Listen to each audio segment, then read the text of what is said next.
That's right, the Ruger is back. Now, I've had videos on this channel before discussing the Ruger.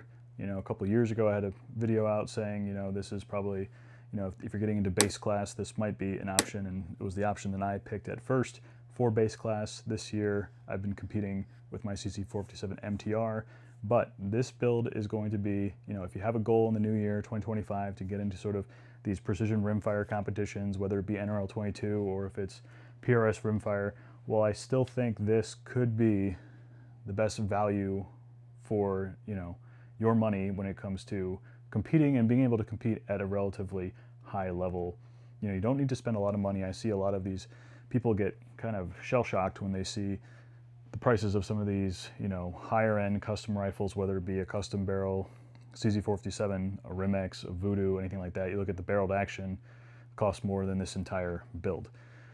And then you have to obviously put an optic on that rifle and put it into a stock or a chassis, and, you know, prices can skyrocket. This build comes in basically under $1,000. So for $1,000, you have a competition set up, and I'm going to start competing with this and see how it does. And obviously your performance comes down to how much you practice, your ability to read the wind, and, you know, finding that lucky lot of ammo that performs really well in your rifle. Are CZs more accurate? Yes, they're extremely reliable, they're extremely accurate, and all the custom guns for the money that you're spending should be extremely accurate. So if you have a reputable gunsmith, of course they can build you something that will blow this out of the water in terms of accuracy and group size. But that's only half the battle. When it comes to NRL 22, if you're just starting out in precision rimfire, I suggest the NRL 22 route because they publish their courses of fire in advance. You can practice, you can actually buy the props that they use. They're pretty standard list, you know. 6-foot ladder, you might already have that. So all of the props and stuff for their stages are going to be easily accessible. You can buy most of them at your Home Depot or Lowe's or wherever you shop. And, you know, you can practice in the backyard. I have the dry fire targets, I have the strategy videos, all of that. So if you're just starting out in the precision rifle world and you want to get into the rimfire side of things, NRL 22 is a really great place to start. So this would qualify for base class if you want to compete in base class. And I think it just has all the features that you need with the upgrades that we've done. And, you know, I've actually gone through this rifle fully, and we've done a lot of internal work. You know, being that this is a budget platform, it's not going to have the fit and finish of one, you know, a custom gun, or even the CZs. You know, the CZs coming out of the factory are much better than this Ruger. However, you know, with a little bit extra work, some elbow grease, some sandpaper, some files, some, you know, honing stones, we can really smooth out a lot of this and get it feeling super nice. So obviously this is an unloaded rifle due to this chamber round, but I mean, it might be hard to tell on camera, but I mean, this is an extremely smooth bolt. It's probably more smooth than a lot of the CZs that I've felt that haven't been worked in. So we've gone through and we've done a lot of stuff, but basically as you see it now, this rifle package right around that $1,000 mark. Now we've had to cut some corners and, you know, give up some stuff from previous times where I've used this rifle, and also the base class rules have changed, and they'll probably change again for next year. So you shouldn't get into this sport, you know, just trying to compete in base class, because it seems like the rules change all the time. But if you want to get into the sport, see if you like it, see if you have fun, and you probably will, and you probably get hooked, then you can go, you know, save up for one of those higher end rifles. But I think, you know, if you spend a year with this gun, and if you set it up kind of like I do, I think you're gonna have a lot of fun. You're gonna learn a lot. You're gonna learn a lot about, you know, 22 long rifle as a cartridge, learn a lot about wind. So let's just kind of give you a brief overview of what's going on here. How do I get the price relatively low in terms of the precision rifle world? So obviously, Ruger Precision Rimfire Rifle. MSRP on this guy is like $619. Street price, I found almost any day of the week, you can probably find these for $499. And that's what I think I bought mine for $425. So let's call it $500 for the rifle itself. A couple additions on here, right? So bipod. Do you need a super expensive bipod? No. This is a clone of a Harris bipod. It's made by Caldwell. It's basically the same design. The Harris design has been out of patent for a long time, so a lot of people copy that design. It's not as well built as the Harris bipod, but it's only 50 bucks. And when you think about it, especially the NRL 22 courses of fire, there's 5 stages. Usually one of them is a prone stage. And only sometimes even fractions of a stage are prone, and there's no true full prone stage, right? So prone stage, you know, is basically 20% of the course of fire. So 80% of the time, you're going to be off a bag, off a barricade, so it's important to have a balanced rifle. So I've made my own little 4-end weights here out of copper bar stock. I'll talk about how I did that. And some M-LOK hardware. So we've got 500 in the rifle, 50 in the bipod, let's call it 50 in the weights just to get this nice balance. There are some additions here that are kind of quality of life improvements I'll talk about briefly. A vertical grip, which I think is the kind of the trend and better for, you know, precision shots. So vertical grip, another 50 bucks. Bag rider, again, a quality of life improvement, 50 bucks. And then the optic, which is an interesting optic. It's a discovery optic, and it's got all the features you want. It actually comes with rings, so you're not buying rings. And yeah, we'll see how it does.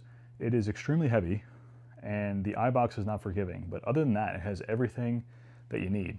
Big, nice click turrets, right? Really big numbers on there, big knurled knobs. It comes with a throw lever, it comes with scope caps, comes with sunshade, so it comes with a lot. I think retail on it is $399. They usually always have a sale going on. I actually got this for $300. So all in, we're like less than $1,000. There's a couple other bits and bobs, again, quality of life. I have the Area 419 bolt knob on here just because I have that on all of my rifles, so I wanted to keep things consistent for me.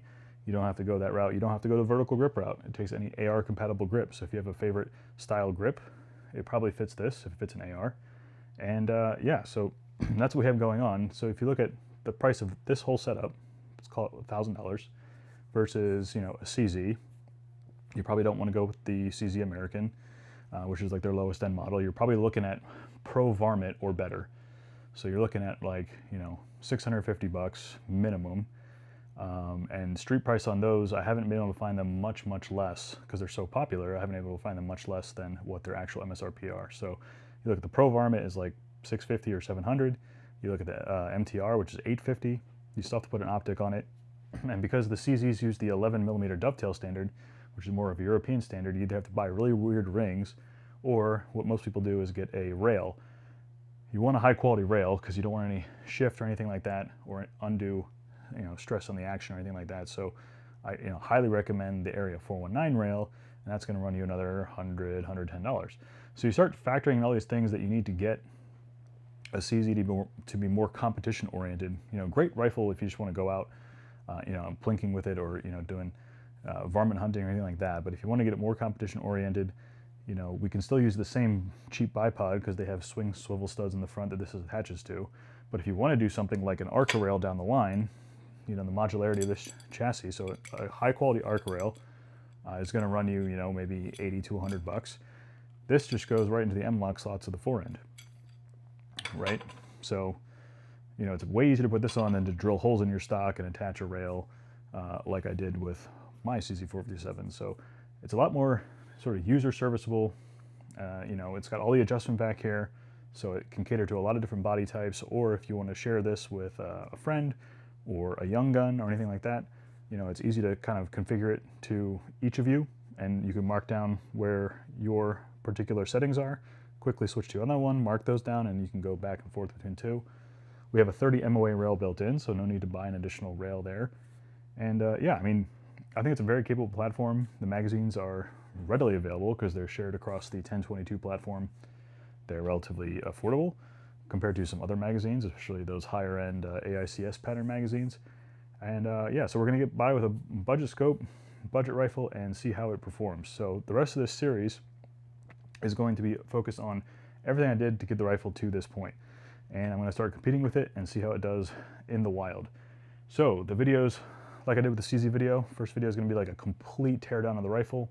And that will be kind of important because I'm gonna point out sort of there are shortcomings in this rifle where they may have cut costs, and definitely some potential areas of improvement. And then we're gonna go through and we're gonna improve all those different areas of the rifle. So we're gonna do a complete teardown. I'm gonna measure headspace just so I get an idea of where the headspace is. We might, you know, be able to easily play with barrel shims or bolt shims to try to change that headspace for the particular brand of ammunition that we want to shoot. And then we're going to talk about how I polished the action and the bolt to get that super slick.